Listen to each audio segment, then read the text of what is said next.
자, 시작합시다. 자, 지난 시간에 배웠던 거 기억나요? 뭐 배웠었죠? 자, 제일 중요한 게 뭐였죠? 원타임? 원타임 뭐예요? 네, 원타임 패드. 자, 원타임 패드 할 때 우리가 공격 모델을 얘기를 했었죠? 공격자는 어떤 능력이 있었을까요? 네, 공격자는 사이퍼텍스트만 그냥 받을 뿐이에요. 공격자가 하고자 하는 어택은 뭘까요? 뭘 사이퍼텍스트로부터 플레인텍스트의 정보를 하나라도 끄집어내면 성공하는 걸로 했었죠. 그래서 뭔가 시크릿 정의를 했었죠. 기억나요? 그 정의가 뭐였죠? 뭐에 대한 정의였죠? 퍼펙트 시크릿을 얘기했었죠. 그래서 퍼펙트 시크릿은 어떻게 됐었어요? 모든 메시지 M0, M1에 대해서 모든 사이퍼 텍스트에서 뭐가 같으면 probability 어떤 확률? M0를 어떤 키가 있을 텐데 M0를 인크리션 했을 때 C가 나올 확률과 뭐가 같으면 돼요? 어떤 다른 키로 M1을 인크리션 했을 때 C가 나올 확률이 같다. 같다. 그렇게 돼 있으면 C만 보고는 도대체 이게 M0를 인크리션한 건지 M1을 인크리션한지 모르겠죠. 똑같은 확률이니까. 그렇죠? K가 랜덤하게 골라졌으면 둘 다 나올 수 있는 확률이 똑같으니까 우리가 이래서 이걸 퍼펙트 시큐릿이라고 퍼펙트 시큐릿 같은 경우에는 공격자가 뭐 수억 년이 걸려서 정보를 어떻게 끄집어낼 수 있나요? 없나요? 없죠. 그래서 공격자가 아무리 파워풀해도 아무런 정보도 끄집어낼 수 없다. 이게 우리가 지난번에 배운 거죠. 그런데 이 OTP가 참 좋죠. 퍼펙트 시큐리티가 되고 좋잖아요. 그렇죠? 근데 약점이 있었죠. 뭐였죠? 키가 길어. 키가 메시지 길이만큼 길죠. 그래서 프랙티컬하진 않죠. 그렇죠? 프랙티컬하진 않은 그런 것 같습니다. 그래서 우리가 배웠었어요. 그래서 퍼펙트 시큐리티가 되려면 키의 길이가 메시지 길이만큼 길어야만 된다. 뭐 사실 증명할 수 있어요. 금방. 그러면 이제 우리가 이제 지금부터 할 거는 뭐냐?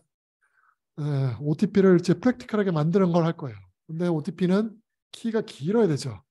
근데 키를 길지 않고 이제 짧은 상태로 이제 길게 만들면 되겠죠. 그래서 그런 걸 할 거예요. 그래서 OTP를 바꿔서 키를 짧은 걸로 해서 인크리션을 할 수 있는 그런 인크리션 알고리즘을 우리가 스트림 사이퍼라고 부를 거예요. 스트림 사이퍼는 구조는 OTP랑 비슷해요. 비슷하게 생겼는데 뭔가 좀 달라요. 뭘 다르게 할 거냐면 자, 아이디어는 뭐냐? 랜덤 키. 자, OTP에서는 어떻게 됐어요? 인크립션이 어떻게 하죠? 계산을 K랑 M을 XOR 하죠. 자, 이 키가 당연히 랜덤이겠죠. 그렇죠? 랜덤이기 때문에 메시지랑 XOR하면 그 랜덤이 어떤 값이 나오겠죠. 그렇죠? 그래서 요 K가 되게 긴 랜덤한 그런 키예요. 그렇죠? 그래서 요 부분을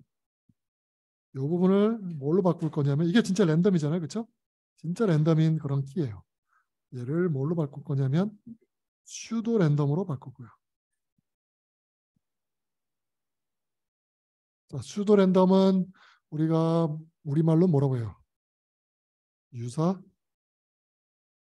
난수. 랜덤을 난수라고 보통 얘기하게 되죠. 유사 랜덤, 유사 난수라고 얘기를 해요. 자, 그럼 유사라는 거는 진짜 랜덤에 비해서는 어떨까요? 진짜 랜덤보다는 랜덤이 아니겠죠. 근데 꽤 랜덤처럼 보이겠죠. 그렇죠? 그래서 슈도 랜덤은 꽤 랜덤처럼 보이는 어떤 숫자의 배열이라고 보면 돼요. 그래서 이 유사 랜덤을 만들어내는 함수를 사용할 거예요. 슈도 랜덤을 만들어내는 함수. 그걸 우리가 슈도 랜덤 제너레이터라고 부를 거예요. 여기 G는 제너레이터. 그래서 슈도 랜덤 제너레이터는 함수예요. 그래서 sudo 랜덤 제너레이터를 이용해서 우리가 키 대신 sudo 랜덤 값을 XOR하는데 사용할 거예요. 그래서 sudo 랜덤 제너레이터는 뭐냐면 어떤 함수예요. 어떤 함수냐면 0, 1, 그러니까 바이너리죠. 바이너리가 S 비트가 들어와요. S는 뭐 그렇게 길지 않아요. 뭐 128비트 또는 256비트 이렇게 짧은 거예요. S는. 그래서 128비트짜리 그런 입력이 들어오면 그걸 가지고 늘려요. 쭉 늘려요. Mbit으로. N은 뭐 1메가 될 수도 있고 뭐 1기가 될 수도 있고 굉장히 쭉 늘어나는 거예요. 이렇게 임의로 늘릴 수 있는 함수예요. 근데 이 함수는 당연히 함수이기 때문에 그냥 계산 가능해야 되겠죠.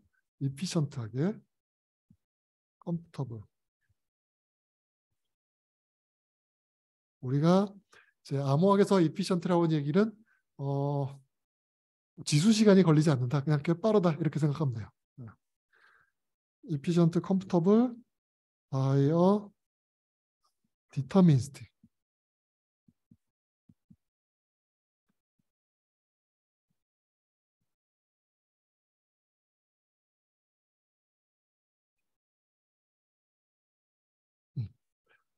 즉 어떤 함수에다 값을 딱 집어넣으면 얘가 디터미니스틱하게 뭔가 아웃풋을 쭉 내는데 얘가 이제 랜덤처럼 보여온다 그런 뜻이에요. 그래서 예를 들어 GA라고 하는 함수가 있는데 여기에 0001을 넣었어요. 그러면 얘가 아웃풋이 뭐 10, 11, 0, 11, 110 막 이렇게 나오는 거예요. 계속 막 나오는 거예요. 이런 패턴이 쭉 나오는 거예요. 뭐 0000을 넣으면 또 다른 패턴이 쭉 나오는 거고. 그래서 나올 수 있는 게 사실은 몇 가지예요. 이 경우는 4비트니까 입력이죠. 입력이 4비트죠. 그럼 나올 수 있는 출력 개수는 16가지밖에 없어요. 2의 4승이니까. 그러니까 실제로는 나올 수 있는 건 뭐, 실제로 이런 길이에 해당되는 비트는 비트 스트링 어때요? 굉장히 많죠. 그러니까 예를 들어서 이게 뭐 한 16비트로 쳐봐요. 그러면 실제로 랜덤이면 2의 16승 중에 하나가 나와야 되겠죠. 그렇죠? 그런데 이 함수를 적용했기 때문에 함수는 입력이 이 끝에 4비트밖에 안 되죠. 그렇죠? 그래서 나올 수 있는 출력은 16개 중에 하나밖에 안 되는 거예요. 실제로는 2의 16승 중에 하나는 2의 16승 중에 하나가 나와야 랜덤인데 진짜 랜덤인데 그거는 2의 16승 중에 하나가 나오면 진짜 랜덤이에요. 그런데 수도 랜덤인 경우에는 2의 16승 중에 있는 모든 게 나올 수 있는 건 아니고 입력의 길이에 달렸겠죠. 입력의 길이가 4비트면 16개 중에 하나만 나오는 거죠. 그래서 슈도 랜덤 함수는 진짜 랜덤은 아니에요. 그런데 그러면 랜덤과 비슷하다는 얘기가 뭘까? 이제 우리가 그건 뒤에서 볼 거예요. 뒤에서 볼 거고 일단 슈도 랜덤 함수라고 하는 건 그냥 함수고 입력을 뭔가 넣으면 출력이 쭉 나오는 함수예요. 근데 출력이 뭔가 랜덤과 비슷한 면이 있다라고만 생각하면 돼요. 지금. 그래서 얘가 랜덤처럼 보여요. looks 랜덤. 자, 이게 looks 랜덤, 랜덤처럼 보인다라는 게 무슨 말인지는 우리가 뒤에서 정의해서 설명을 해볼 거예요. 자, 이런 함수가 있다고 쳐봐요. 일단 있다고 치면 그러면 이제 우리 OTP를 어떻게 바꿀 수 있냐면 OTP에서는 원래 키랑 메시지를 XOR하죠. 이제 키 대신 뭘 쓸 거예요? sudo 랜덤 제너레이터를 적용해서 XOR을 할 거예요. 그래서 스팀 사이퍼는 뭐냐면 인크립션을 하는데 메시지랑 뭘 인크립션 하냐면 키를 sudo 랜덤 제너레이터 인풋으로 집어넣어서 그럼 뒤에 K는 굉장히 긴 게 나올 수 있겠죠? K는 짧은 거예요. 메시지에 비해서 훨씬 짧은 거예요. 근데 제너레이터 집어넣으면 제너레이터는 임의로 길게 비트를 만들어내니까 그걸 합쳐가지고 XOR하면 저거를 우리가 스트림 사이퍼로 부를 거예요. 이름을. 이 인크립션도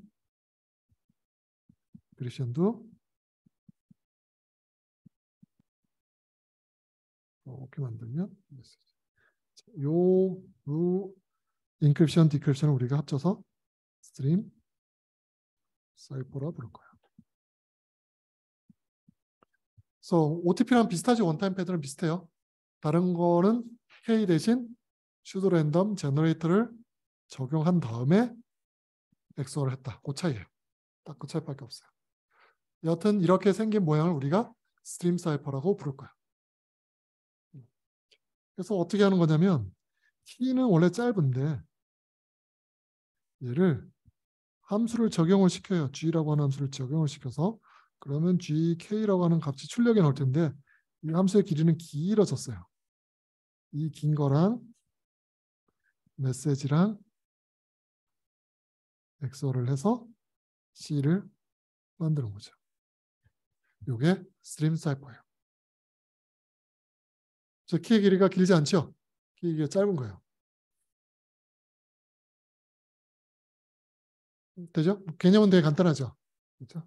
키 대신 슈도 랜덤 제너레이터를 적용한 값으로 XOR을 하겠다. 그게 다예요. 스트림 사이퍼는. 문제는 이제 G를 어떻게 만드느냐 이런 게 이제 이슈가 되겠죠. G가 있다고 했는데 실제 있는지 어떻게 만드는지 이게 이제 이슈죠. 자, 그러면 문제를 내볼게요. 자, OTP는 퍼펙트 시큐어해요? 자, 그러면 스트림 사이퍼는 어떨까요? 퍼펙트 시큐어 할까요? 왜 아니죠? 어.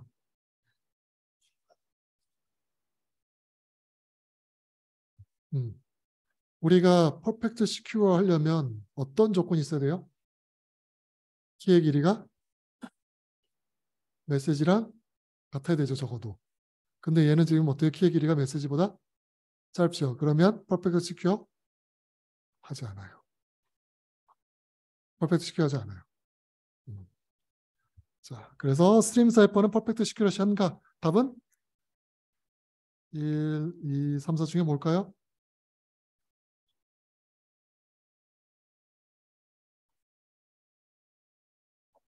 4번이죠.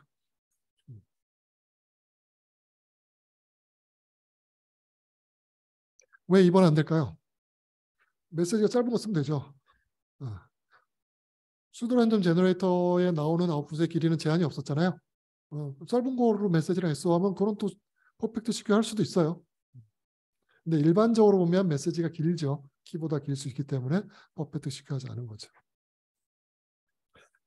자, 그래서 제 스트림 사이퍼는 OTP에서 키가 긴 문제는 해결이 되긴 하는데 문제는 퍼펙트 시큐어하지는 않아요. 그렇죠?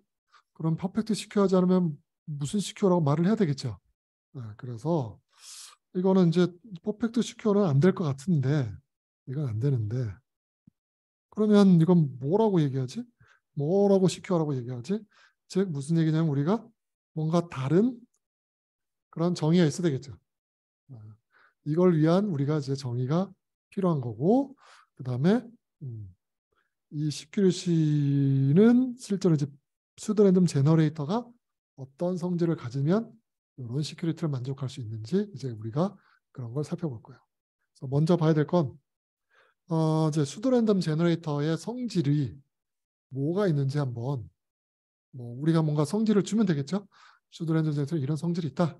그러면 이런 성질이 있으면 이걸로 만든 스트림 사이퍼는 뭐 시큐하다 이렇게 얘기할 수 있겠죠.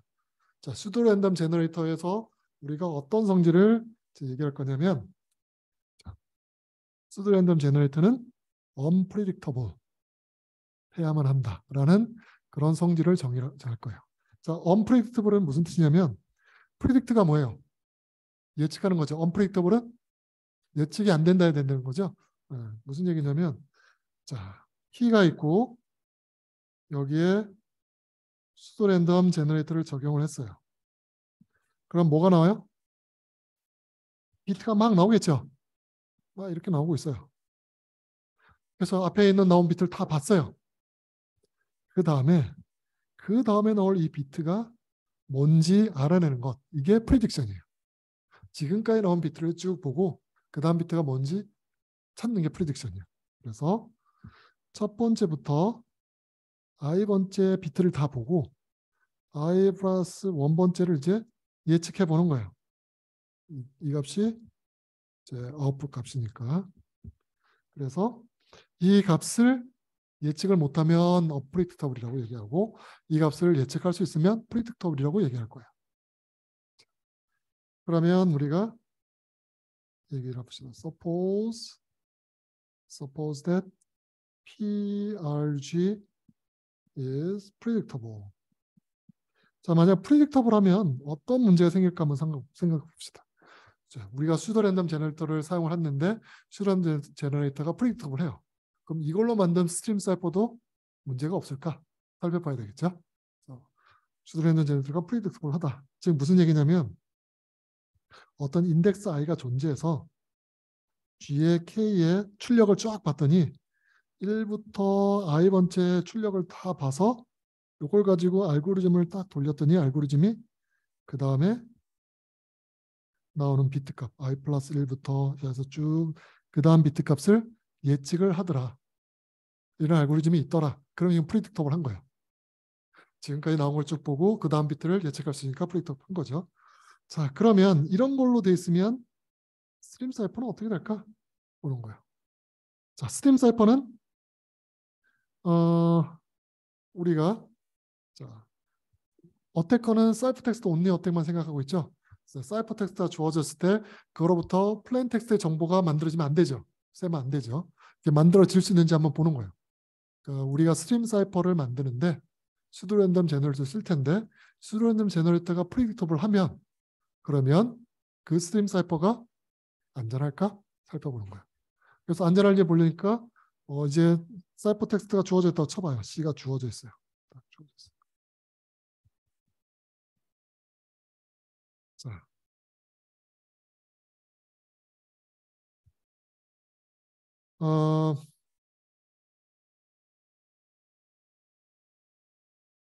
우리가 G의 K 이게 자 이렇게 있고 자 이렇게 볼 텐데 자, 메시지가 있는데 이 메시지를 인크립션하면 C가 되는 거예요. 오케이? 자 그런데 메시지 시작은 어떻게 해가지고 잘 알았다고 쳐봐요. 그래서 항상 이 메시지는 인크립션 할 때 뭐 헬로우로 시작한다든지 뭐 굿모닝으로 시작하는지 해가지고 뭔가 패턴이 있어서 메시지 앞부분에 어떤 정보를 끄집어냈다고 쳐봐요. 가정을. 제대로 된 거라면 이게 있다고 치더라도 뒷부분의 내용을 몰라야 되겠죠. 그렇죠? 근데 어떻게 해서 우리가 앞부분의 내용을 끄집어냈어요. 그래서 이 부분은 알았어요. 자, 메시지랑 사이퍼 텍스트를 엑소하면 뭐가 나와요? GK가 나오겠죠. 왜냐하면 GK랑 M이랑 엑소하면 C가 나오는 거고 뭐 넘겨도 마찬가지고. 그래서 이 두 개를 엑소하면 이 앞부분에 대해서는 1부터 이거 I라고 쳐요. 이 부분은 어때요? 다 계산할 수 있죠. 계산 가능해요. 뒤꿈치 지분은 계산할 수 있죠. 왜냐하면 우리가 가정을 메시지의 앞부분을 알아냈다. 어떻게든 알아냈다 치는 거니까. C는 주어져 있는 거, 사이퍼 텍스트는 주어져 있는 거고 플레인 텍스트의 앞부분을 알아냈어요. 이렇게 되면 이걸 이용해서 자 GK가 있어요. 앞부분 1부터 I를 알았어요. 그럼 뒷부분은 어떻게 돼요? 프리딕트블 하니까 다 구할 수 있죠. 네. 뒤를 다 구할 수 있어요. 그럼 두 개를 다 구할 수 있으면 우리가 또 뭘 구할 수 있어요? 플레인 텍스트 뒷부분을 다 구할 수 있겠죠. 그렇죠? 사이버 텍스트랑 수도 랜덤 제너레이터 GK의 뒷부분을 엑소라면 플레인 텍스트 뒷부분을 계산할 수 있겠죠. 그래서 C라고 하는 게 수도 랜덤 제너레이터 K랑 해서 뭔가 만들어지는데 문제는 우리가 C랑 메시지를 엑소라면 만약에 메시지 앞부분이 알려져 있으면 그러면 원래는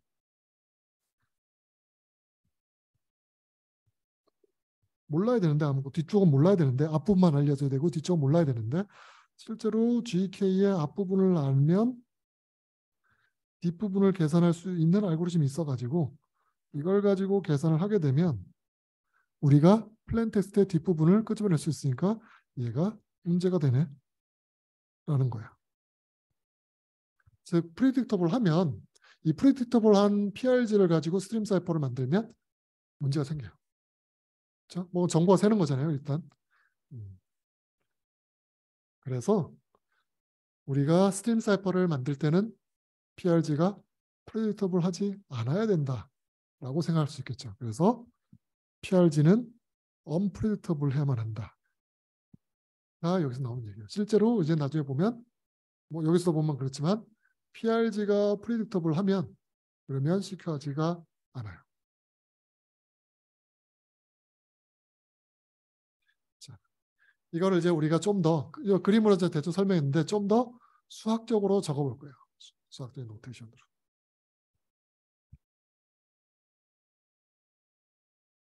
자, 수학적인 노테이션은 어떻게 적을 거냐면, 자, 우리가 G라고 하는 자, 키 조그만 시드 값을 주면 길게 만들어주는 그런 슈도 랜덤 제너레이터가 있는데 얘를 우리가 이제 프리딕터블이라고 정의를 할 거다. if and only if. 자, if 뭘 만족하냐면 자, 뭐냐면 앞쪽에 비트 i비트까지의 비트를 보고 i 플러스 한 번째를 만들어낼 수 있는 그런 알고리즘이 있으면 프리딕터블 한 거죠. 그렇죠? 여기 앞에서 보면 여기 앞에 있는 내용을 쭉 보고 뒤에 비트를 만들어낼 수 있는 알고리즘이 있으면 우리가 프리딕터블이라고 얘기할 거잖아요. 그렇죠? 이 알고리즘이 오래 걸리면 돼야 안 돼요? 뭐 수억 년이 걸린다 그러면 별로 의미가 없죠. 저 알고리즘은 빨라야 될 거예요. 그래서 만약에 알고리즘이 존재해요. 이피션트한 알고리즘. 빠른 알고리즘이 존재하고 이 알고리즘에다가 자, 또 이제 0부터 n-4에 있는 인덱스 i가 있어가지고 그 인덱스 안에 있는 값들을 이 알고리즘에다 주면 자, probability a에다가 gk 이거는 이제 k를 g에다 넣고 출력을 쭉 주는 거죠. 알고리즘에다 주는데 다 주지 않고 1부터 i까지만 줘요. 이것만 딱 주고 나서 그럼 a가 이제 예측을 하겠죠. 그 다음 게 뭔지 a가 예측을 해요. 그 예측한 게 진짜 i 플러스 1번째랑 같으면 그러면 a 예측은 어때요? 맞게 한 거죠. 그렇죠? 그래서 예측은 맞을 수도 있고 안 맞을 수도 있죠. 그렇죠? 예측이 하나도 안 맞는다 그러면 저게 맞을 확률이 얼마예요? 항상 틀린다는 얘기죠. 0이면. 항상 틀리면 예측은 성공한 거예요. 여러분들이 뭔가 예측하는데 늘 틀려요. 펠레처럼 늘 틀려요. 그럼 그 사람 뭘 알고 있는 거죠. 근데 예측이 틀린다는 얘기는 뭐예요? 맞을 확률이 2분의 1이라는 뜻이에요. 여러분들이 OX 문제를 푸는데 10문제를 풀었는데 다 틀리게 썼다. 그러면 여러분이 뭘 아는 거예요. 일부러 해야 되니까. 그렇죠? 대부분 하나도 모르면 어떻게 돼요? 찍으면 절반만 맞죠. 절반만 맞는 거예요. 그래서 만약에 제가 이제 OX를 냈는데 여러분이 2분의 1 이상으로 틀린다. 그럼 잘한 거예요. 그렇죠? 뭔가 잘못한 거니까. 거꾸로 한 것도 아는 거니까. 그래서 요 값이 자, 찍어서 맞을 확률이 2분의 1과 이제 비교해 보면 되겠죠. 2분의 1보다 크다. 그러면 어떻게 된다는 거야? 알고리즘이 예측을 한다는 거겠죠. 제대로. 2분의 1보다 예를 들어서 뭐 2분의 1보다 작다도 똑같은 거예요. 2분의 1보다 꽤 작다 또 꽤 크다. 뭐 맞은 경우만 칩시다. 그래서 입실론이라는 걸 쓸 거고 이 입실론이 꽤 큰 숫자로 쳐봐요. 그래서 2분의 1보다 꽤 큰 확률로 맞춘다. 그러면 알고리즘이 예측을 좀 한다라고 생각을 하면 될 거예요. 그래서 이 키는 제 알고리즘한테 저는 주는 키는 쟤는 랜덤하게 뽑아서 줄 거예요. 이 스페이스는 그냥 랜덤하게 뽑아가지고 GK에다 적용해서 그러니까 랜덤하게 해서 만든 거예요. 그렇게 해서 1부터 i번째까지를 줬더니 알고리즘이 그 다음 거를 예측해서 줬는데 그게 꽤 맞더라. 그러면 이건 프리딕터블이라고 정의를 할 거예요. 근데 이 확률이 당연히 2분의 1이면 입실론이 2분의 1이면 그러면 1이라는 뜻이잖아요. 그 얘기는 뭐냐면 알고리즘에다가 1부터 i번째를 줬더니 항상 맞춘다는 뜻이죠. 항상 맞추면 그럼 제일 좋은 거고 항상 못 맞춰더라도 꽤 맞추면 우리는 잘한다라고 할 거예요. 이거랑 똑같아. 여러분들 성적 증명서가 있는데 뭐 여기 100명이 있어요. 100명이 있는데 한 명 거만 뚫리고 나머지는 안 뚫려요. 그러면 그건 안전하다고 얘기할 수 있어요, 없어요? 얘기하기 좀 어렵죠. 그렇죠? 한 명이라 뚫리면 문제 되는 거죠. 그렇죠? 그래서 물론 공격자 100% 성공하면 제일 공격자가 좋은 거지만 공격자 입장에서는 뭐 여러분들 은행 어카운트 100명 중에 1명 것만 뚫어도 그 사람 성공하는 거예요. 돈 빼나갈 수 있으니까. 그래서 우리 입장에서 보면 한 명이라도 뚫리면 안 되겠죠. 1000명 중에 있는 한 명, 뭐 100만 명 중에 있는 한 명이라도 뚫리면 안 되겠죠. 그렇죠? 그래서 저 입실론에 대한 값이 굉장히 작은 값이어야 돼요. 프리딕터블 하지 않으려면. 그리고 입실론이 조금이라도 커지면 우리는 프리딕터블이라고 얘기를 할 거예요. 그래서 이 입실론을 우리가 뭐라고 얘기할 거냐면 꽤 작지 않은 값이라고 얘기할 거예요. 그래서 non negligible 입실론. negligible의 뜻이 뭐예요? 무시할 만한 뭐 이런 거죠. non negligible은 무시하지 못하는 이런 거죠. 그래서 우리가 이제 암호학 이런 수학에서 무시할 만한이란 뜻은 보통 지수승분의 일을 무시할 만이라고 얘기해요. 그래서 예를 들어서 입실론이 뭐 2의 128승분의 1이라 이건 무시할 만한 거예요. 왜냐하면 2의 128승분의 1이다 얘기는 2의 128승만큼 시도해보면 성공할 수도 있어요. 근데 2의 128승을 시도하기 너무 오래 걸리죠. 그렇죠? 그래서 얘는 네글리저블이고 만약에 2의 32승분의 1이면 얘는 2의 32승을 해볼 만 하거든요. 그래서 얘는 넌 네글리저블이에요. 이 정도로 생각하면 돼요. 그러면 2의 64승은 어떤가요? 얘는 애매하죠. 애매해서 이런 말 안 해요. 안 할 거니까 신경 안 써도 되겠죠? 2의 64승이면 지금은 뭐 2의 64승 정도 약간 좀 위험해요.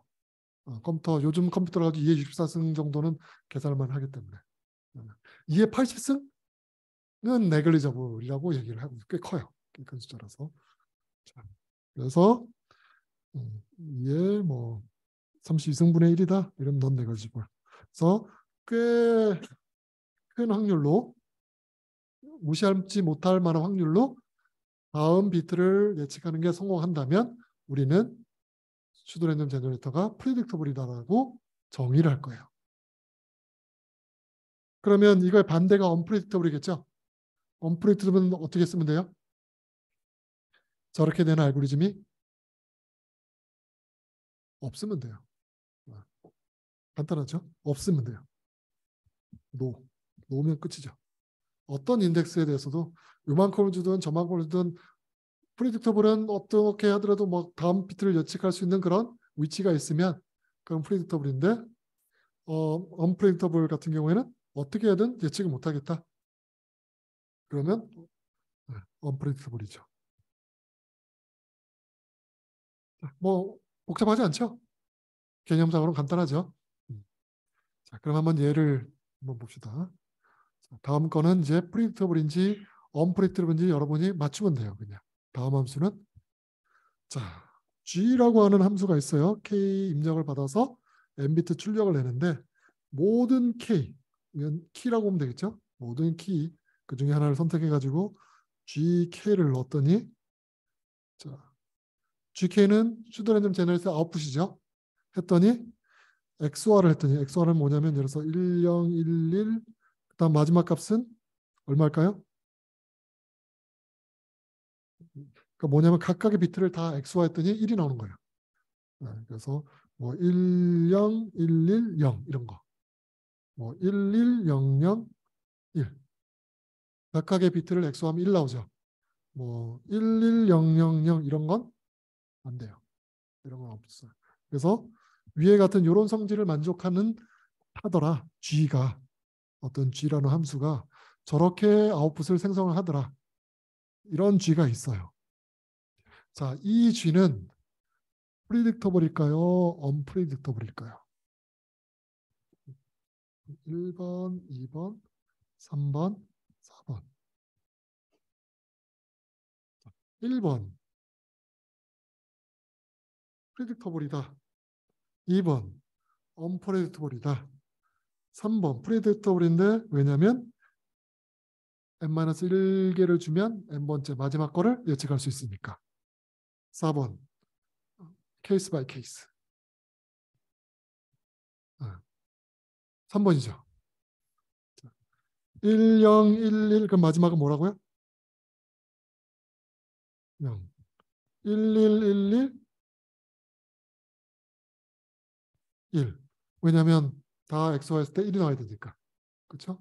그래서 앞에 4개를 보면 마지막 하나를 알 수 있죠. 예측 가능하죠. 그럼 프리딕터블이에요? 만약에 1, 0, 1, 그 다음에 2개는 이건 예측 안 되죠, 잘. 그렇죠? 상관없어요.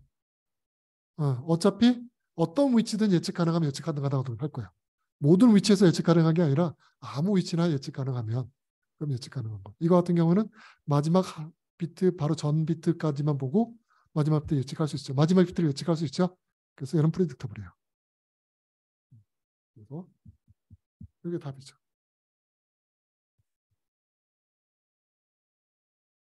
그래서 우리가 이제 이런 프리딕터블한 슈도 랜덤 제너레이터를 가지고 스트림 사이퍼를 쓰면 좀 안 되겠다는 생각이 들죠. 그렇죠? 안 돼요. 이제 뒤에서 정의하고 뭐 얘기를 할 텐데 스트림 사이퍼는 일단 프리딕터블 하면 안 돼요. 앞에서 본 것처럼. 그러면 여러분들이 이제 그 C 할 때 랜덤 함수 이런 거 쓰죠. C 할 때 랜덤 함수가 있는데 그 랜덤 함수는 과연 이 슈도 랜덤 제너레이터 같은 그런 랜덤 함수일까 한번 살펴보면 되겠죠. C 코드의 랜덤 함수는 속을 보면 어떻게 생겼냐면 이런 식으로 생겼어요. 뭐냐면 얘가 그냥 출력이 쭉 있으면 지금까지 뭐 3, 7, 2, 11, 9 뭐 이런 식으로 쭉 출력이 있을 거잖아요. 그럼 그 다음 나오는 값은 어떻게 계산하는 거냐면 이 앞에 있는 값이랑 뭐 여기 있는 값이랑 두 개를 XOR을 해요. 그런 다음에 그 값을 출력으로 쓰는 거예요. 계속. 이렇게 랜덤 함수가 구현이 되어 있어요. C에 보면 랜덤 함수. 자, 얘는 프리딕터블한 랜덤 함수일까요? 아니면 언프리딕터블 할까요? 이 함수는? 앞에서 나온 값을 보고 그 다음 새로 나올 값을 계산할 수 있어요? 없어요? 그럼 프리딕터블이에요? 언프리딕터블이에요? 이건 프리딕터블이에요. 이건 프리딕터블이에요. 그래서 C에 있는 랜덤 함수는 프리딕터블한 랜덤 함수예요. 그러니까 C에 있는 랜덤 함수는 그냥 분포가 여러 군데 그냥 왔다 갔다 하는 거지 이것까지 나온 걸 보고 그 다음에 뭐가 나올지 예측 가능한 거예요. 그럼 얘는 우리가 스트림 사이퍼용의 그런 슈도 랜덤 제너레이터 쓸 수 있을까요? 없을까요? 없어요. 그래서 여러분들이 스트림 사이퍼를 구현하는데 C에 있는 랜덤 함수 얘도 숫자 넣으니까 똑같은 값이 나오고 랜덤처럼 보이네 하고 스트림 사이퍼에 적용하면 안 된다는 거죠. 그래서 쓰면 안 돼요. C에서 보면 뭐 이런 식으로 쓸 거예요. 랜드 이렇게 쓰는 거고 랜덤 함수 쓰려면 s랜드 이런 걸 불러서 써야 돼요. 처음에 초기값 얼마 뭐 이런 게 시드를 주고 시드가 1이면 그 다음부터 나온 랜덤이 똑같고 2면 또 다른 랜덤이 똑같게 나와요. 마치 수도렌더 제너레이터처럼 뭔가 키가 있으면 출력은 똑같이 나와요. 다른 값으로 나오는데 그 출력이 예측 가능한 랜덤 함수다. 자, 그래서 슈도 랜덤 제너레이터가 뭔지는 알았죠? 프레딕터블 무슨 뜻인지 알았고 그 다음에 우리가 프리딕터블, 언프리딕터블 얘기할 때 뭔가 뭐 입실론 이런 게 있었죠. 되게 무시할 만한, 무시 못할 만한, 네글리지블, 넌 네글리지블 이런 거 있었죠. 그래서 그 네글리지블, 넌 네글리지블을 우리가 조금 더 살펴보고 그 다음에 계속 이 스트림 사이퍼를 다시 보도록 합시다. 자, 이 네글리지블, 넌 네글리지블은 앞으로 계속 나올 거예요. 암호계에선 계속 나오는 말이에요. 무시할 만한 뭐 한국말로 그랬지만 그냥 네글리지블, 넌 네글리지블 이렇게 써요. 용어로. 자, 그래서 네글리저블은 굉장히 작으면 네글리저블, 넌 네글리저블은 네글리저블이 아니면 넌 네글리저블. 자, 그래서 실제로 프랙티컬하게는 어떻게 쓰냐면 뭐 2의 80분의 1보다 작다. 그러면 네글리저블이라고 얘기해요. 되게 작은 숫자고 뭐 한 2의 30분의 1보다 크다. 그러면 뭐 넌 네글리저블이야. 이 중간은 뭐 모르겠어요. 애매하죠. 그냥 애매해요. 그리고 이제 실제로 이렇게 된다고 보면 되고, 이제 시어레티컬하게 이론적으로 볼 때는 우리가 지수함수분의 1이면 네글리저블.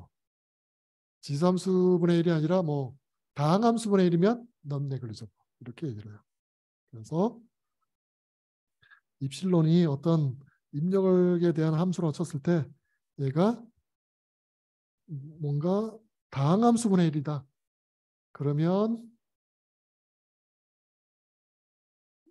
넌 네글리저블. 얘가 뭐 예를 들어서 어떤 값에 지수승분의 1이다. 그러면 네글리저블. 이런 식으로 쓸 거예요. 그러니까 뭐 람다라고 하는 건 이런 거예요. 예를 들어서 우리가 128비트 이런 걸 쓰겠다. 128비트 시큐리티인데 이 값이 뭐 2의 128승분의 1이다. 그러면 이건 네글리저블. 그런데 이 값이 128을 썼는데 이게 뭐 128의 뭐 3승분의 1이다. 이거는 넌 네글리저블. 이런 식으로 쓰겠다는 거예요.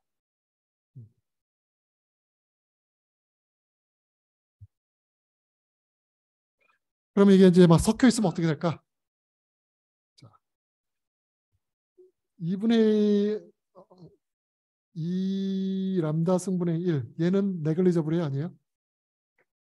네글리저블이죠. 지수 람다가 커지면 지수로 떨어지죠. 지수 함수로 떨어지니까 네글리저블. 얘는 다항함수니까 넌 네글리저블이죠. 그러면 람다가 짝수면 네글리저블. 람다가 홀수면 네글리저블. 람다가 짝수면 넌 네글리저블이에요. 그럼 얘는 네글리저블일까요? 넌 네글리저블일까요? 응? 자, 얘는 당연히 뭐겠어요?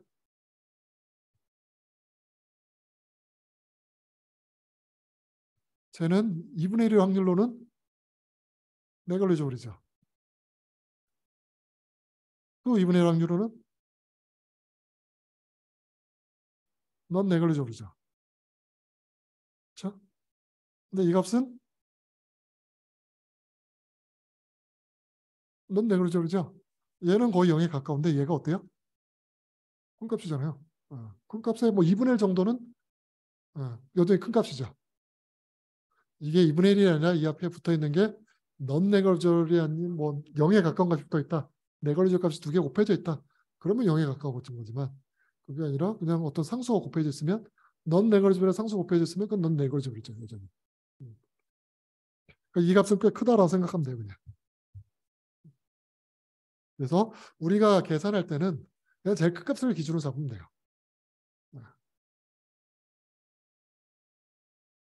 자, 그러면 이제 이걸 가지고 실제로 슈도 랜덤 제너레이터를 좀 이론적으로 조금 더 살펴볼 거예요. 음. 별거 없는 것 같은데 자꾸 이론적으로 보는 것 같죠? 음. 자, 슈도 랜덤 제너레이터는 당연히 이 람다라고 하는 이 파라미터에 의해서 결정되는 함수예요. 그러니까 람다가 뭐냐면 시큐리티 파라미터.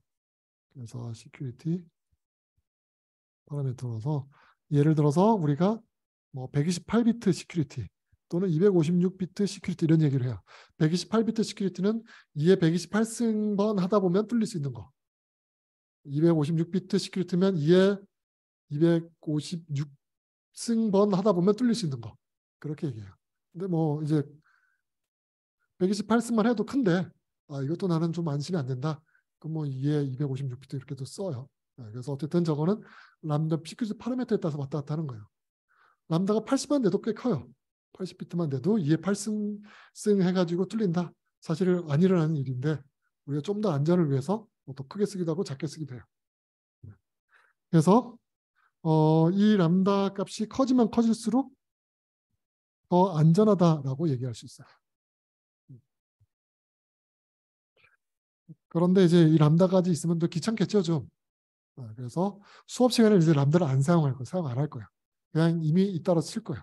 람다는 뭐 예를 들어서 128비트 시큐리티로 가정을 하고 우리가 이제 앞으로 계속 할 거예요. 그래서 2에 128승을 하면 뚫리는.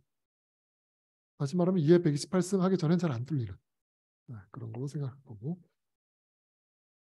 그래서 원래는 이제 람다라는 걸 다 줘야 돼요. 뭐냐면 시큐리티 파라미터에 따라서 이게 안전할 수도 있고 안 할 수도 있고. 뭐 람다가 4다. 그러면 그럼 시큐어 할 텐데 람다가 256이다 그럼 안 시큐어 할 수도 있고 뭐 그런 거예요. 그런 식으로 우리가 얘기를 할 거고. 그래서 실제로는 우리가 람다를 주는 이유가 뭐 원래 프리딕션 하는 알고리즘이 있었죠. 이 알고리즘에다가 프리딕션 할 때 나오는 이 입실론 값이 시큐리티 파라미터에 따라서 달라져요. 시큐리티 파라미터가 128이면 이게 뭐 128승분의 1이 더해지는 거고 람다가 뭐 4다 그러면 이게 4승분의 1이 더해지는 거 이런 식으로 달라지는 거라서 람다에 따라 다른 입실론이라서 우리가 이렇게 쓰는데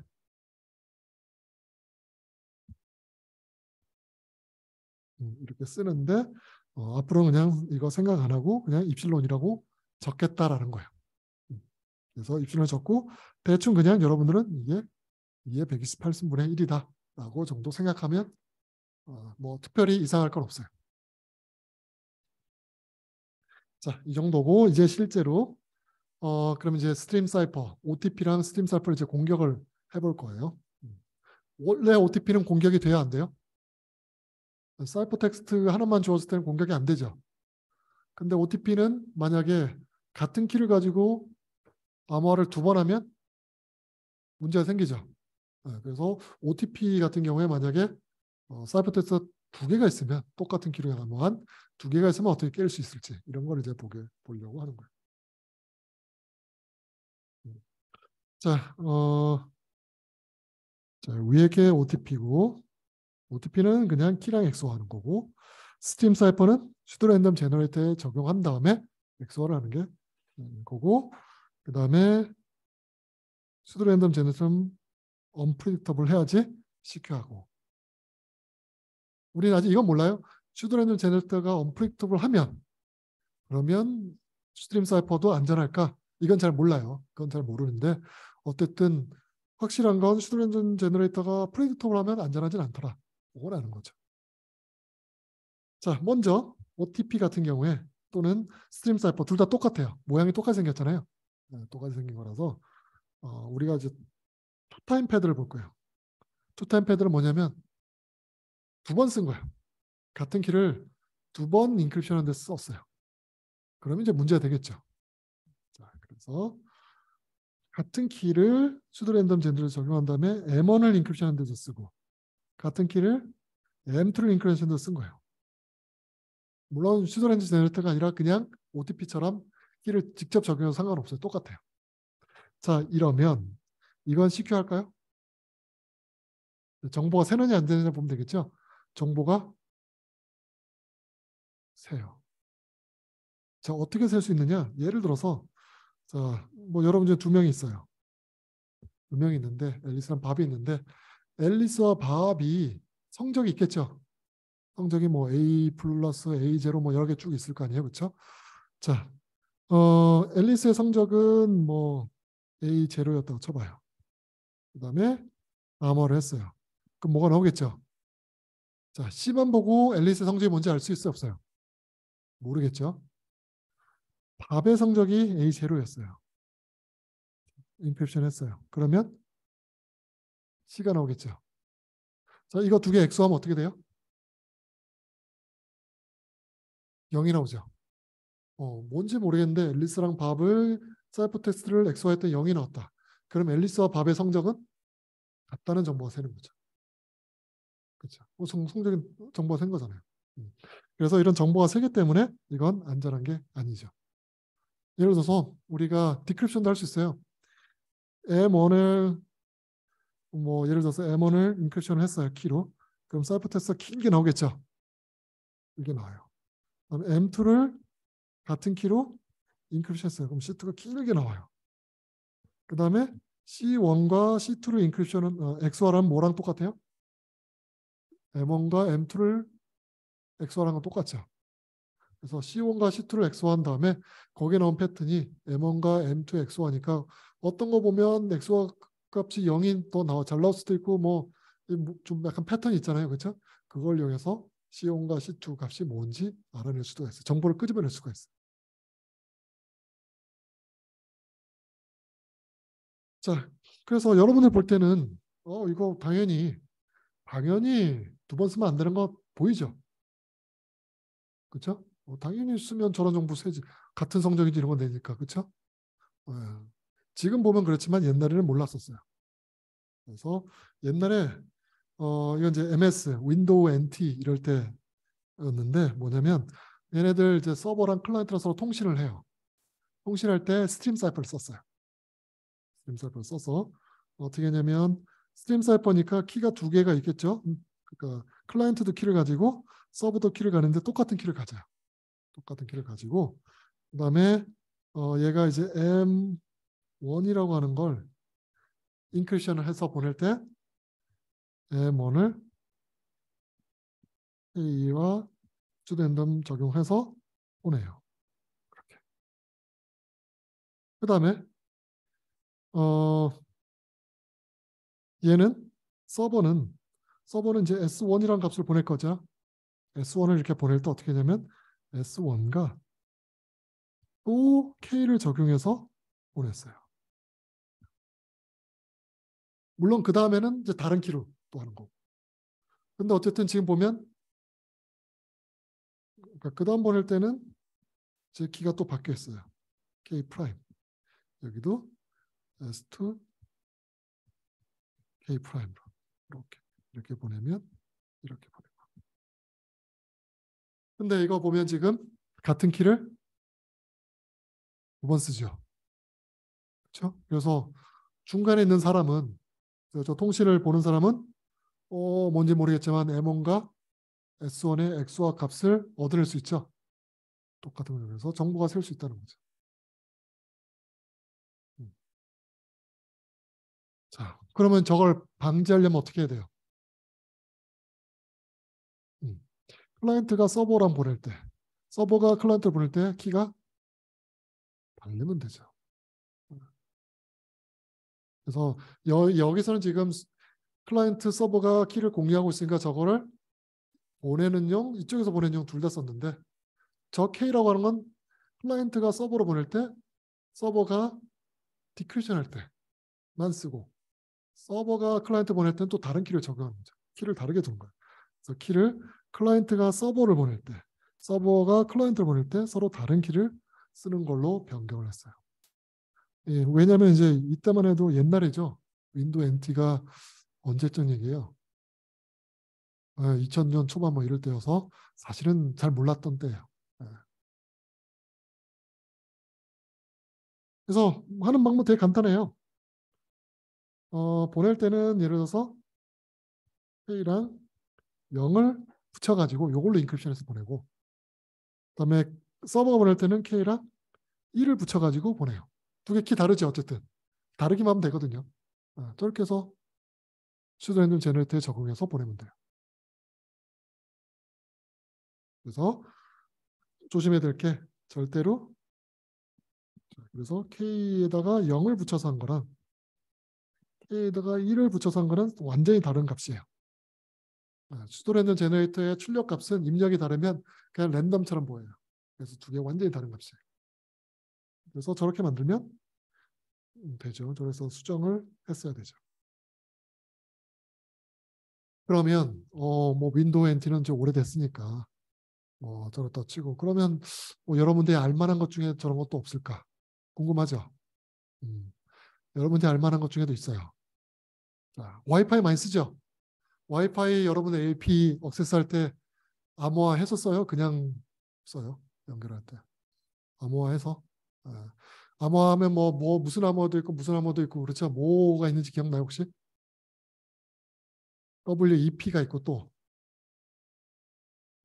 WPA 뭐 이런 게 있죠. 어떤 거 써요? WEP도 써요?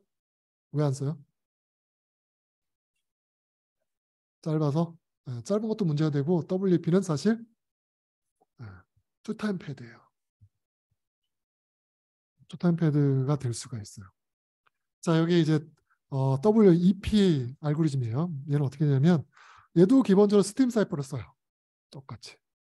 그래서 원래 메시지가 있어요. 플레인 텍스트. 이 M이라고 되어 있는 게 플레인 텍스트죠. 이게 플레인 텍스트고 CRC는 이건 에러 커렉션 코드예요.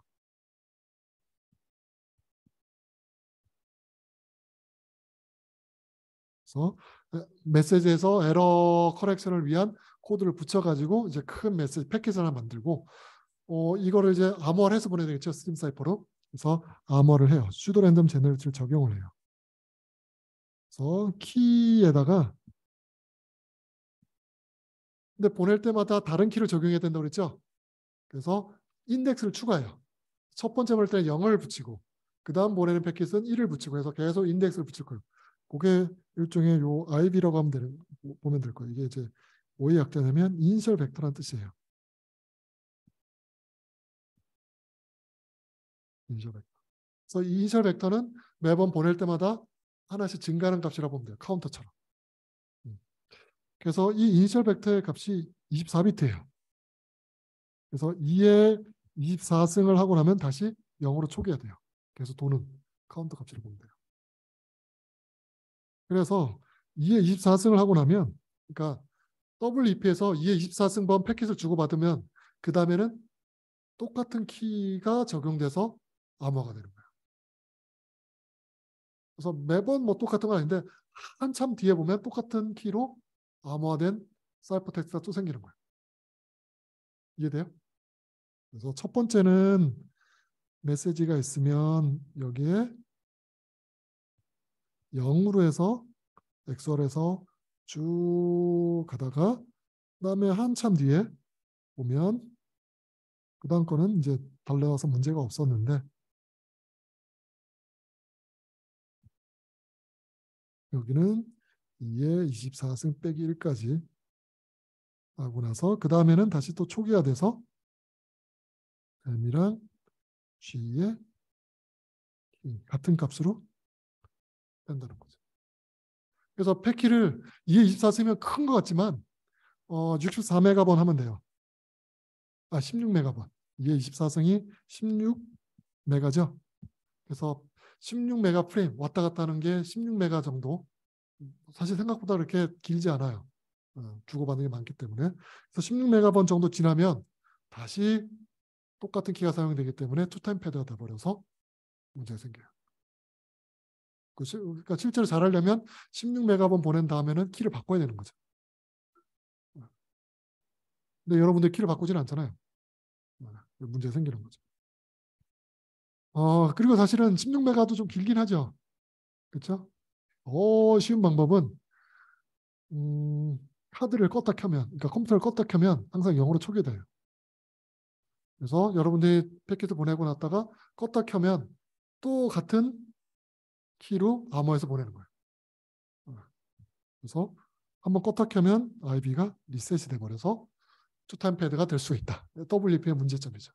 그래서 WEP로 만약에 통신을 한다, 그러면 이제 한참 이렇게 보고 있으면 정보가 셀 수가 있어요.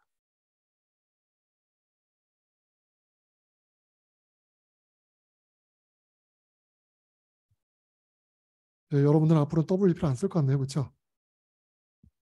WPA도 있고 WPA2도 있고 막 이렇죠. 그래서 WEP를 할 때는 뭐 저 정도면 괜찮다고 생각했는데 나중에 보니까 여러 가지 이슈들이 나왔던 거죠.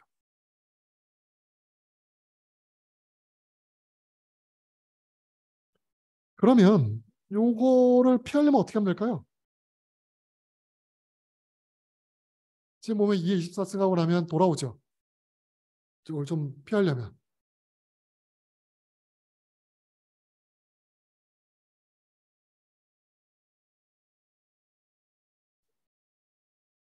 IB를 큰 걸 쓰면 되겠는데 IB를 또 크게 쓰기는 좀 어렵죠. 그래서 어떻게 하냐면 뭐 어쨌든 돌아오는 주기를 아주 길게 하면 되겠잖아요. 그렇죠? 그 방법밖에 없으니까 어떻게 하냐면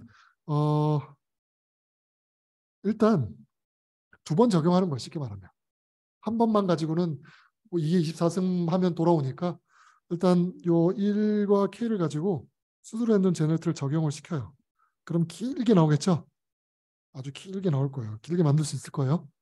그 다음에 이거를 잘라가지고 요 부분 잘라요. 계속. 잘라서 얘를 가지고 슈도 랜덤 제너레이터를 적용을 하는 거예요. 또 슈도 랜덤 제너레이터를 2번 하는 거죠. 한 번은 키 생성용으로 쓰고 그거 나온 거 가지고 잘라서 메시지 인크립션용으로 쓰고 그래서 얘 나온 결과 이거를 메시지랑 XOR을 하는 식으로. 이렇게 하면 반복되는 게 아주 길어지겠죠. 그래서 그냥 단순하게 인덱스 바꿀 때마다 한 프레임을 쓰는 게 아니라 하나를 가지고 길게 만들어 놓고 그걸 이제 여러 번 다른데 각각 잘라가지고 또 다른데 적용하는 식으로 해서 투타임 패드를 바꾸려고 하는 거죠. 그래서 이건 2번 썼는데 뭐 이렇게 이제 하는 방법을 좀 더 제너럴하게 얘기하면 어떻게 얘기할 수 있냐면 키가 있으면 일단 슈도 랜덤 제너를 적용을 시켜요. 그럼 이제 긴 값이 나오겠죠. 이 값이 이제 다시 또 키가 되는 거예요. 진짜 키. 그래서 첫 번째 거에다가 G를 적용시킨 다음에 쭉 값이 나오면 이거를 메시지랑 엑소하고 두 번째 값을 G에다 적용시키면 또 긴 게 나올 거고 얘를 메시지랑 적용하고 이런 식으로. 그래서 2번 적용해서 반복되는 패턴을 줄여보려고 할 수가 있겠죠. 그래서 이런 게 지금 어디에 들어가 있느냐? WPA 이런 데 들어가 있는 거예요. 2번 쓰는 거.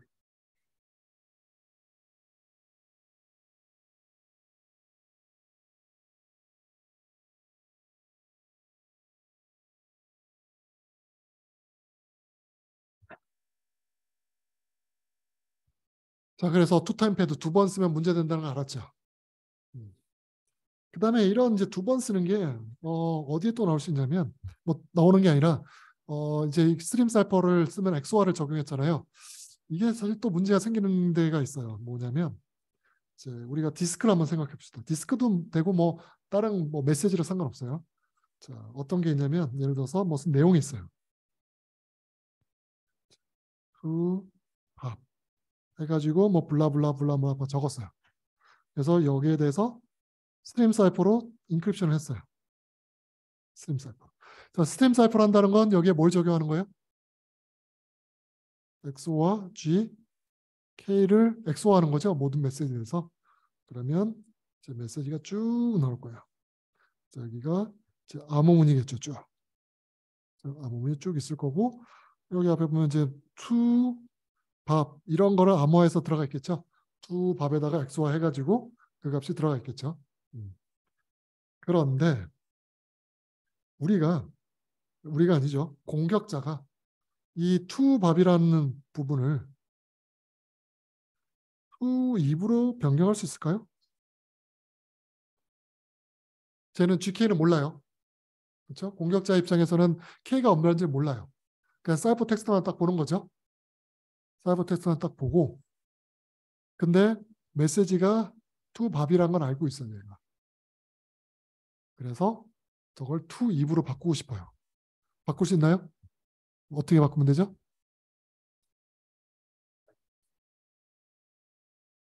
여기다 뭘 적용하면 된다고요? 여기다가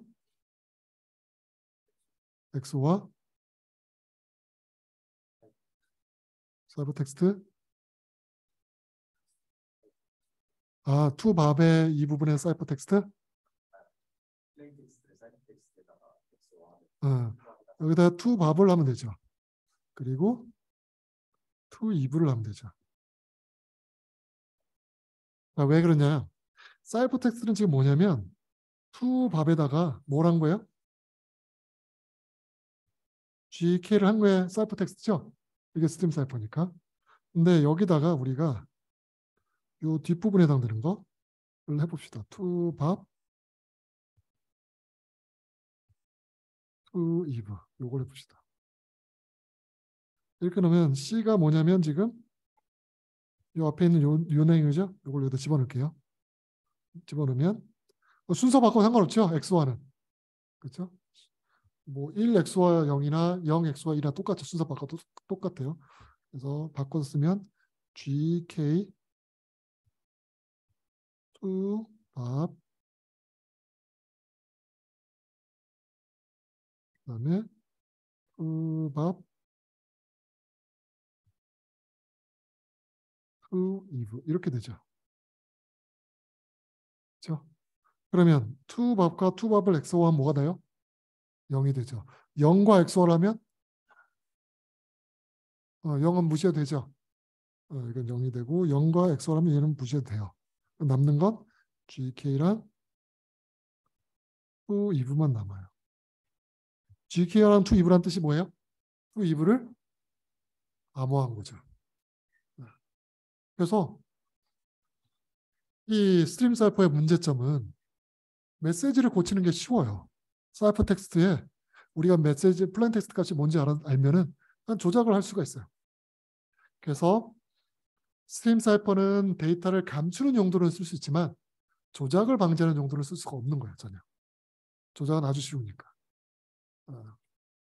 그래서 이거 뭐 연애 편지를 toBub을 toEV로 그냥 바꿔버릴 수도 있잖아요. 그렇죠? 아니면 원하면 성적도 바꿀 수 있겠죠. F로 되어 있는 걸 A 풀로 바꿀 수도 있죠. 자기가 안다면. 그렇죠? 그래서 스트림 사이퍼인 경우에는 투타임 패드 되게 조심해야 되고 두 번 쓰는 경우가 생길 수 있으면 안 되기 때문에 그것도 되게 조심해서 설계해야 되고 그 다음에 데이터의 변경은 보호하지 못한다. 내용은 보호할 수 있어도. 그거를 기억을 해두면 되겠죠. 그래서 두 번 쓰지 말라. 뭐 당연한 얘기예요. 그렇죠? 당연한 얘기인데 실제로 해보다 보면은 복잡하게 만들다 보면 두 번 쓰는 경우도 생기고 막 그래요. 그러면 잘못된 거죠. 그리고 디스크 인크립션. 만약 조작하는 거 방지해야 되는 그런 경우다. 그러면은 웬만하면 스트림 사이퍼를 안 쓰는 게 좋다라는 거죠. 그래서 우리가 이제 디스크 인크립션 같은 경우는 스트림 사이퍼를 안 써요. 다른 알고리즘 쓸 거예요. 보통 블록 사이퍼 이런 걸 써요. 다른 거를 쓰고 우리가 배우겠죠. 그래서 뭐 디스크 인크립션 할 때는 스트림 사이퍼 안 쓰고 만약 조작이 일어나면 조작을 못하게 막고 뭐 이런 걸 써야 되겠죠. 조작을 막는 것도 있다. 이 디스크 인크립션 요거에 해당되는 게 사실 요거 두 번째 어택이에요. 인테그리티. 그래서 메시지가 원래 있었으면 이 메시지를 딴 걸로 바꾸려면 우리가 간단하게 여기다가 뭘 적용하면 되냐면 메시지랑 원하는 어떤 메시지 프라임을 적용하면 M을 인크립션한 걸 M 프라임 인크립션으로 바꿀 수 있다. 그러니까 toBub을 인크립션한 걸 toEV로 바꿀 수 있다. 그 얘기죠. 그 얘기가 여기서 쭉 나오는 거죠.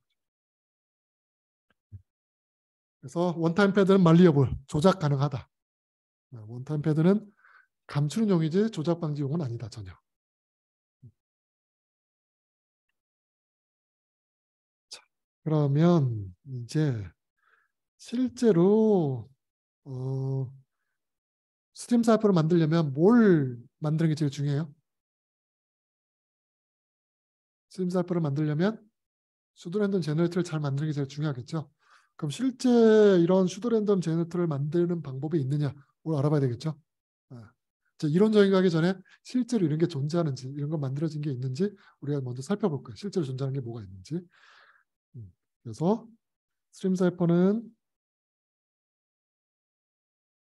간단하게 G, K, M인데 얘를 어떻게 만들 수 있느냐, 어떻게 컨스트럭트 하느냐 이게 가장 중요하겠죠. 그렇죠? 그래서 요거를 이제 만드는 방법들이 역사적으로 있었어요. 그래서 역사적으로 있었다는 얘기는 옛날 거는 깨졌다는 얘기죠. 요즘 거는 아직 안 깨졌죠. 그 요즘 거는 안 깨질까 앞으로도? 그건 몰라요. 지금까지 안 깨진 거예요. 앞으로는 몰라요. 근데 써도 되느냐? 뭐 방법이 없죠. 자, 그럼 첫 번째 거 RC4라고 하는 거 1987년도에 나왔던 거 한번 봅시다. 얘는 어떻게 되냐면 시드는 128비트예요. 입력이 128비트가 들어오고 출력이 2048비트 출력이 나오는 거야. 또 길게 만드는 거죠. 슈도렌더가 크게 만드는 게 목적이니까. 물론 이제 끝없이 크면 좋겠지만 어쨌든 자기 시드보다 크기만 하면 되니까 일단은. 자, 이렇게 그래서 얘를 일단 늘린 다음에 그 다음에 얘를 이제 계속 알고리즘에서 뭐 돌리고 또 돌리고 해서 한 바이트씩 계속 만들어내는 거예요. 그래서 임의로 만들 수 있는 거고 얘가 어디에 썼냐면 HTTPS 여러분들 지금 쓰고 있죠? WP 여기에 쓰고 있는 거예요. 옛날에 썼겠죠. 지금은 아마 모르겠어요. 쓰고 있는지. 그래서 얘의 약점이 있어요. 약점이 뭐냐면 자, 시드 값이 지금 128비트라고 그랬죠?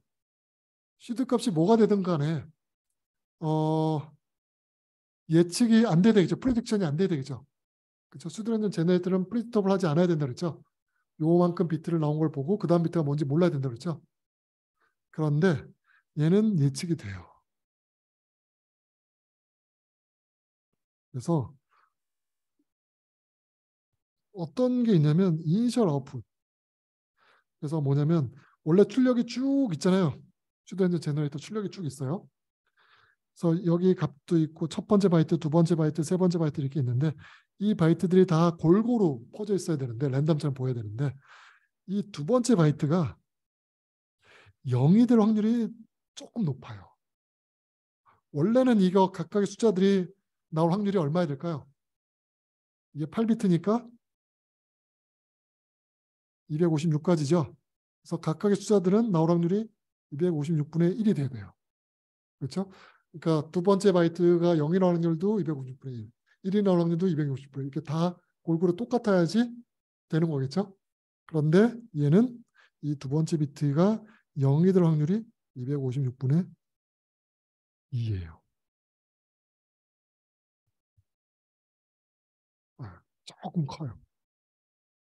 그리고 뭐 영역이 나올 확률은 이 정도 확률이에요. 원래 영역이 나올 확률은 얼마예요? 256분의 1의 제곱이겠죠. 첫 번째도 256분의 1, 두 번째도 256분의 1. 근데 실제로는 얘는 그보다 조금 더 커요. 저렇게 크면 문제는 뭐냐? 확률이 이분하지 않죠? 그러면 키가 두 번째가 0이 될 확률이 조금 더 크기 때문에 그걸 이용해서 공격할 수가 있어요.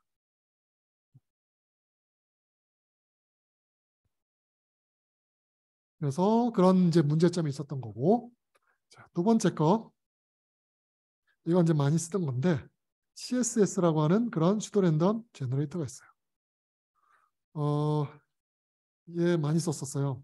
얘는 이제 기본적으로 리니어 피드백 시프트 레지스터를 기본으로 해서 만들어진 알고리즘이에요. 그러니까 리니어 피드백 시프트 레지스터는 뭐냐면 시프트 레지스터예요. 그러니까 레지스터는 쭉 있는 값이고 뭐 여기 이제 값이 들어있죠. 1, 0, 1, 1, 0, 0, 1, 0 이런 값이 있는 거고 얘를 매 사이클마다 한 비씩 시프트하는 거예요. 오른쪽으로. 그래서 한 사이클이 지나면 요 0값이 밖으로 나오고 모든 값이 오른쪽 한 비씩 시프트해요. 다 한 비씩 시프트하면 이제 이거 나왔다 치고 그러면 새로운 값이 들어가야 되겠죠. 0은 나왔고 새로운 값이 들어가야 되잖아요. 이 들어가는 거를 정하는 방법은 우리가 어떻게 할 거냐면 리니어 피드백 무슨 얘기냐면 여기 위치를 그냥 딱 정해졌어요. 이 위치, 이 위치, 뭐 이 위치 이런 값 셋 뭐 위치를 딱 정한 다음에 이 위치를 XOR를 해요. 그 값으로 집어넣도록 그렇게 결정해 놓은 거예요. 그래서 매번 값을 정해서 집어넣고 다 시프트하고 그럼 또 해당되는 위치에 있는 값을 XOR 해가지고 그 다음 집어넣고 이렇게 그걸 이제 계속 반복하는 거예요. 이걸 리니어 피드백 시프트 레지스터라고 얘기를 해요. 그래서 저거를 사용해 가지고 슈도 랜덤 비트를 제너레이션 하는 방법이 CSS예요. 그래서 여러분들 이제 DVD 알죠? 그 CD는 인크립션 안 돼 있죠. CD는 그냥 음악이 그대로 저장돼 있고 DVD부터는 암호화가 되어 있어요. 그래서 DVD 같은 경우에 뭐 리전도 있어가지고 미국에서 한 건 한국에서 플레이 안 되고 뭐 그런 게 암호화가 되어 있는 거지 다. 그래서 DVD 같은 게 인크립션 되어 있는데 CSS를 사용하고 있어요.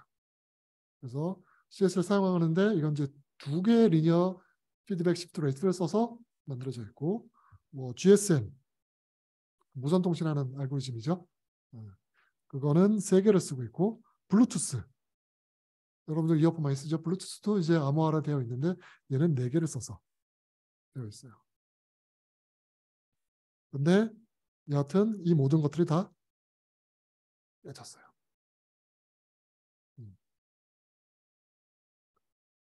뭐 깨졌다는 얘기는 어떻게 깼는지 좀 궁금하겠죠? 어떻게 깨는지 한번 보도록 합시다. 자, 얘는 왜 이제 이렇게 만들어졌냐면 얘는 하드웨어로 만들기 참 좋아요.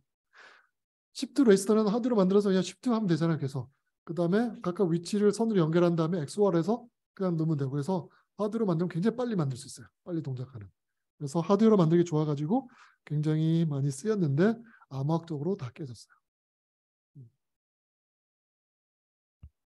그래서 한번 그 DVD에서 쓰였던 거를 한번 봅시다. 어떻게 만들어져 있었는지. 자, 이 CSS 슈도랜전 제너레이터는 시드는 5바이트예요. 58에 40비트.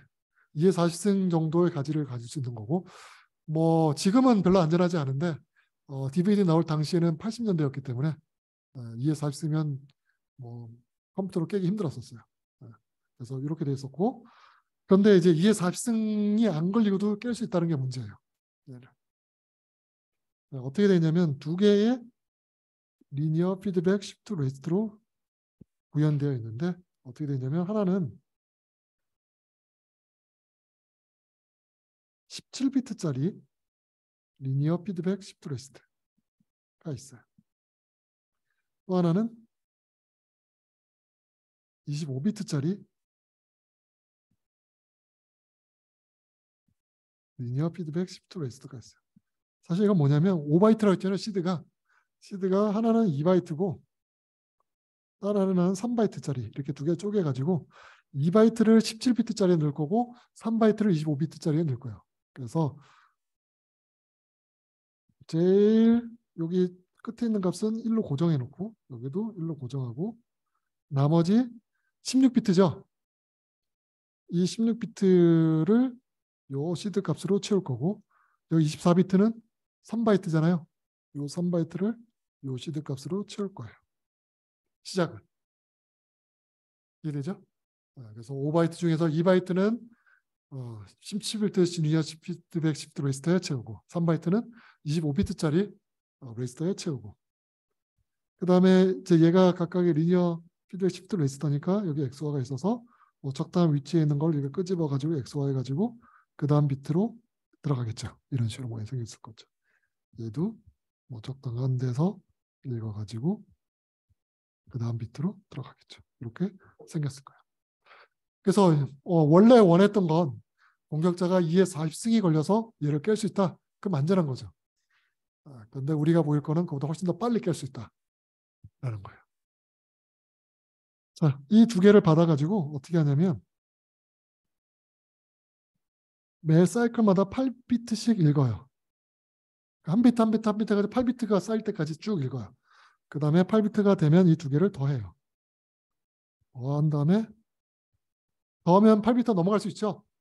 그래서 256으로 다시 나눠가지고 나머지만 취해요.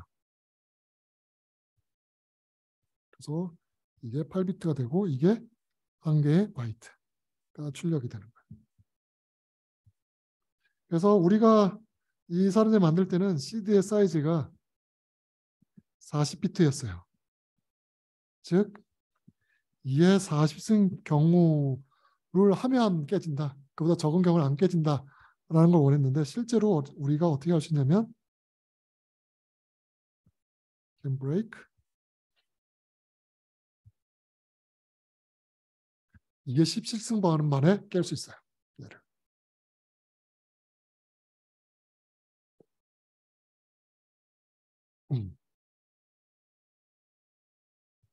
그래서 얘를 어떻게 깨는지는 다음 시간에 보도록 합시다. 다음 시간에 보는 게 낫겠죠? 자, 그럼 오늘 여기까지 하고 다음 시간에 이번 주 수요일 날 수업이 있어요. 수업이 있고, 그러니까 수업이 없지 않다, 있다고요. 그리고 혹시 모르는데 약간 늦게 올 수도 있어요. 제가 늦게 올 수 있지만 늦게 오는 경우에는 거기 LMS에다가 공지사항에 적어둘게요. 만약 늦게 오게 된다면. 어쨌든 수업은 정상적으로 한다라는 걸 알고 있습니다.